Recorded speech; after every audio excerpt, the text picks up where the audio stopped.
Hello' আৰু নমস্কাৰ পুনৰবাৰ মই কৃষ্ণামণি আপোনালোক সকলোকে মোৰ চেনেল কৃষ্ণামণি ব্লগছৰ অন্য এটা ভিডিঅ'লৈ স্বাগতম জনালোঁ।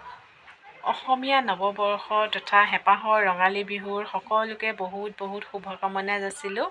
আৰু ৰাতিপুৱা এয়া গা পা ধুই আজৰি হৈছোঁ। এতিয়া দিনটো কিনো কৰোঁ আপোনালোকক সকলোখিনি দেখাম।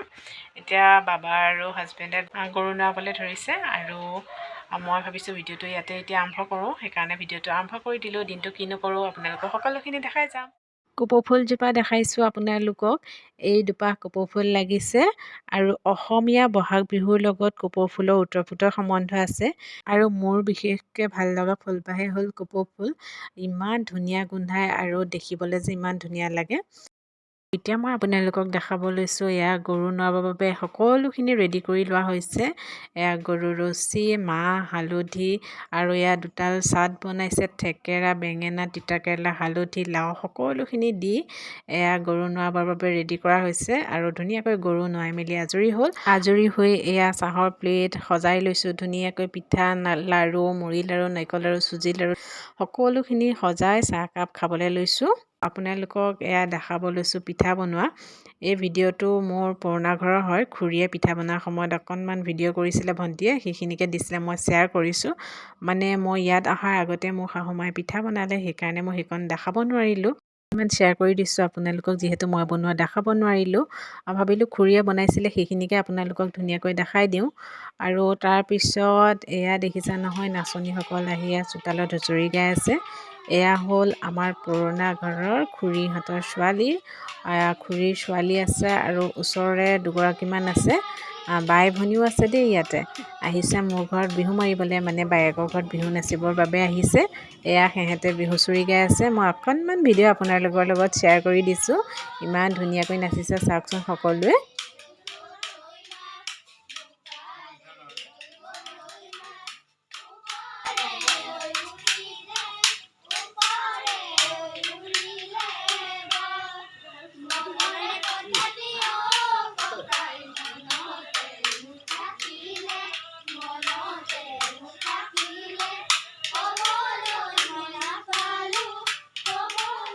হুঁচৰি গাই হোৱাৰ পিছত মই সিহঁতক ক'লোঁ চাহ খাবলৈ, আৰু এয়া আহি পেলাই মোৰ ৰুমত বহিছেহি চাহ খাবলৈ। এয়া গোটেইকেইজনী কাপ লৈ পূৰা হাঁহি চাহ খাই আছে ভিডিঅ' কৰা দেখি। এয়া ধুনীয়াকৈ সিহঁতক চাহ খাবলৈ দি লৈছোঁ। অনামিকাই পূৰা তিলকৈ ওলাই আছে। এতিয়া সিহঁতৰ হুঁচৰি গাই হৈ গ'ল আৰু এয়া যাবৰ সময়ত বাই বাই বাই বাই দেই। Anamika bye bye. সিহঁত ওলাই গ'ল আৰু তাৰপিছত মই এয়া জেতুকা ল'ব লৈছোঁ। যিহেতু বহাগৰ বিহু মানে গৰুৰ বিহুৰ দিনা জেতুকা ল'লে ভাল, সেইকাৰণে ইয়াত জেতুকা লৈছোঁ।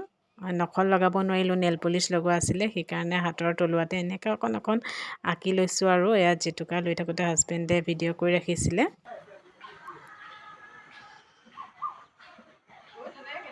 জেতুকা লৈ হোৱাৰ পিছত ভিতৰত বহি আছিলোঁ জেতুকাখিনি শুকাবৰ বাবে।